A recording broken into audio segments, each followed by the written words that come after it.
কিন্তু একমাত্র রোজা, একমাত্র রোজা, রোজা যদি কেউ রাখে মানুষকে দেখাবার জন্য সকাল থেকে শুরু করে সন্ধ্যা পর্যন্ত না খাইয়া কোনো পাগলও থাকবে না।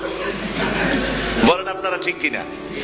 সে তো মানুষকে দেখাবার জন্য দাঁত দাঁত পরিষ্কার করে নিল আর দুপুরে ভাত খাই নিল, বউতেও টের পাইল না। পারবে কিনা?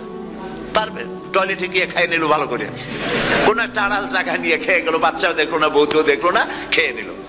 তাহলে সে তো রোজা রাখলো না। আল্লাহ পাক বলছেন আসসামুলি, রোজা হচ্ছে আমার জন্য। যে রোজা রাখে আমার জন্যই রাখে, মানুষকে দেখাবার জন্য সারাদিন না খেয়ে থাকার কোনো প্রশ্নই ওঠে না। সুবহানাল্লাহ। সুতরাং রোজা যে রাখলো সে আমার জন্যই রাখলো। ওয়া আনা আজজি বিহি, রোজার পুরস্কার আমি আমার হাত দিয়ে দেব। সুবহানাল্লাহ, আমার হাত দিয়ে দেব।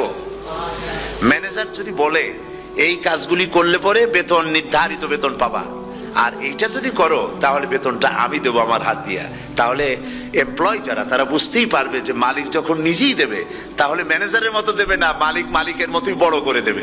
তো আল্লাহ পাক ফেরেশতাদের কাছে এটা রাখেন নাই, সব নেকি তোমরা লেখো গিয়া, আর রোজার সওয়াব আমার হাত দিয়ে আমি দেব। সুবহানাল্লাহ।